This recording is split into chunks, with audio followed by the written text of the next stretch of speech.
வணக்கம். வீட்டுக்கு வீடு வாசப்படி சீரியல்ல டெண்டர் எடுக்கிறதுக்காக வந்த இடத்துல இங்கே அர்ஜுனோட ஃபைலை எடுத்துக்கிட்டு இருக்காரு அதிகாரி. அந்த நேரத்தில் எக்ஸ்கியூஸ் மீன்ட்டு அவங்க அர்ஜுனோட ஒய்ஃபு பார்வதி வந்து நிற்கிறாங்க. நீ யாருமான்னு கேட்டவனே அவங்க என்னோட மருமகத்தான்ட்டு விஸ்வநாதன் சொல்கிறாரு. அதுக்கப்புறம் வாங்கன்ட்டு என்னம்மா நீ எதுக்காக வந்தேன்னு கேட்டவொடனே இந்த ஃபைலை நீங்கள் மாற்றி எடுத்துகிட்டு வந்தீங்கன்னு சொன்னோன்னே அதை வாங்கி பார்த்தோன்னே ஆமாம் இதுதான் ஒரிஜினல் ஃபைலுன்ட்டு அதை எடுத்துகிட்டு வந்துட்டு அதிகாரிகிட்ட கொடுக்கும்போது ஏன் பார்த்து எடுத்துகிட்டு வர மாட்டீங்களான்ட்டு அவர் கேட்குறாரு. எப்படின்னு தெரியல மிஸ் ஆகிட்டு இருக்குது ஒரே மாதிரி தான் இருந்திருக்குதுன்ட்டு அந்த ஃபைலை மாற்றி வாங்குறாங்க. அதை பார்த்ததும் பல்லவி எழுந்து கம்ப்ளைண்ட் பண்ணுறாங்க. நீ எப்படி கடைசி நேரத்தில் ஃபைலை மாற்றி வாங்கலான்னு கேட்கும்போது ஏமா அவங்க அப்பா கூட இந்த மாதிரி இதுக்கு முன்னால் பண்ணியிருக்காரு, அதை நாங்கள் யாரும் எதுவுமே சொல்லலைன்னு சொல்லும்போது அவங்க அப்பா இதை நீ பெருசுப்படுத்தாதன்ட்டு அமைதிப்படுத்திடுறாரு. இந்த இடத்துல அவங்க ஃபைல் வாங்கி செக் பண்ணிக்கிட்டு இருக்காங்க. பல்லவி பார்வதி பார்த்து முறைக்கிறாங்க. இவங்க பாட்டுக்கு உட்காந்துக்கிட்டு இருக்காங்க, அவங்க செக் பண்ணிக்கிட்டு இருக்காங்க.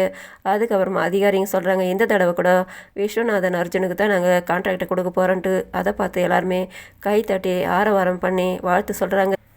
இதை பார்த்ததும் பல்லவிக்கும் அவங்க அப்பாவுக்கும் வெறுப்பாகுது. பல்லவியோட அப்பா பேர் ரவிச்சந்திரன் இல்லை, மார்கதரிசி. அவர் பாட்டுக்கு வேடிக்கை பார்த்துக்கிட்டு இருக்காரு. அதிகாரிங்க சொல்கிறாங்க இந்த தடவை உங்களுக்கு தான் கிடச்சிருக்குதுன்ட்டு. அவங்க 2 பேரும் கூட சைன் பண்ணுறாங்க. எல்லோரும் வந்துட்டு இவருக்கு வாழ்த்து சொல்கிறாங்க. அதுக்கப்புறமா இவருங்க பல்லவியோட அப்பா மார்கதரிசி வந்துட்டு வாழ்த்து சொல்லிட்டு கிளம்புறாங்க. இவங்க 3 பேரும் வெளியில் வராங்க. எப்படிம்மா நீ வந்த, காரில் வந்தியா? ஆமாம் மாமா நான் தான் கார் ஓட்டிகிட்டு வந்தேன். உனக்கு கார் ஓட்ட தெரியாதுன்னு சொல்லும்போது நான் தான் வந்தேன். அது இருக்கட்டும் மாமா நீங்கள் முதல்ல ஃபைலை பாருங்கன்னு அவங்க ஃபைலை ஓப்பன் பண்ணி பார்த்தா அதில் பணம் வச்சுருக்குது. அதை பார்த்தோன்னே அர்ஜுன் அந்த ஃபைலுங்களை எடுத்து பேப்பருங்களை செக் பண்ணி பார்த்தாக்கா அது டூப்ளிகேட் பேப்பரு. இதே அடுத்து இன்றைக்கி வர வேண்டிய பேப்பர் தான், ஆனால் அதை டூப்ளிகேட்டாக ஜெராக்ஸ் பண்ணி வச்சுருக்காங்க, பணம் வேறு வச்சுருக்காங்க. நம்மளை மாட்டி விடுறதுக்காக தான் அது யாரோ பண்ணியிருக்காங்க, யாரும் தெரியலன்ட்டு இவங்க குழப்பத்தோட வீட்டுக்கு வராங்க. வீட்டில் வேலைக்காரமாக பார்வதியோட அத்தைக்கிட்ட பர்மிஷன் வாங்கிட்டு வீட்டுக்கு கிளம்புறாங்க. அந்த நேரத்தில் இவங்க வராங்க. ஒரு நிமிஷம் நில்லுங்க காண்ட்டு அவங்கள கூப்பிட்டுட்டு உள்ளே வராங்க. வீட்டில் வேலை செய்கிறவங்க எல்லாருமே கூப்பிட்டு வச்சு நிற்க வைக்கிறாங்க. இந்த ஃபைல் மாறி இருக்குது, அது யார் செஞ்சு சொல்லுங்கன்ட்டு கேட்டோன்னே யாருமே வாய் திறக்க மாட்டாங்க. எனக்கு தெரியலன்றாங்க. கோவப்படுறாரு அர்ஜுனு. இருங்க நான் விசாரிக்கிறேன்னுட்டு பார்வதி வந்துட்டு எல்லாட்டையும் விசாரிக்கிறாங்க. அந்த நேரத்தில் ஃபைலை மாற்றி வச்ச பர்மிஷன் வாங்கிட்டு போனேன் அந்த அம்மா, நான் தாம்மா இதை மாற்றி வச்சுட்டேன்ட்டு அது கேட்டு எல்லாருமே ஷாக்காக வராங்க. ஏன் நீங்கள் இப்படி பண்ணீங்கன்னுட்டு யாரோ ஒருத்தர் வந்தார், பணம் கொடுத்தாரு, அந்த ஃபைலை மாற்றி வைக்க சொன்னார். எனக்கு அவ்வளோதான் தெரியும், அதில் பணம் இருந்தது எதுவும் எனக்கு தெரியாதுமா, என்னை மன்னிச்சிருதுமா, நான் பண்ண மாட்டேன்ட்டு அவங்க காலில் விழுந்து மன்னிப்பு கேட்குறாங்க. இதை பார்த்து அவர் கோவம் வருது. இதை நான் சும்மா விட மாட்டேன், போலீஸில் கம்ப்ளைண்ட் பண்ணுறேன்ட்டு. வேணாங்கய்யா இந்த மாதிரி நான் பண்ண மாட்டேன்ட்டு அவங்க எப்படியெல்லாம் நம்ம கெஞ்சி கூத்தாடி அவரை ஃபோன் பண்ண விடாமல் தடுக்கிறாங்க. இருங்க பார்த்துக்கலான்ட்டு. இது எப்படி நடந்தது, இந்த கொஞ்ச நேரத்தில் பார்வதி மட்டும் வேறு ஃபைலை மாற்றி எடுத்துகிட்டு வரலாக்கா, இவ்வளோ வருஷமாக எங்கள் அப்பா சேர்த்து வச்ச பேர் புகழ் எல்லாமே நாசமாக போயிருக்கும் தெரியுமா உங்களுக்குன்ட்டு அவங்களுக்கு எச்சரிக்கை கொடுத்து திட்டி அனுப்புகிறாங்க. அதுக்கப்புறம் எப்படா ஃபைல் மாறி இருக்குன்னு சொல்ல அர்ஜுன் சொல்கிறாரு. அதில் டெண்டர் எடுக்க போனது 3 பேர் மட்டும்தான், அதில் ஒருத்தர் லஞ்சம் கொடுக்க வந்தாருன்ட்டு கைது பண்ணி கூட்டிகிட்டு போயிட்டாங்க.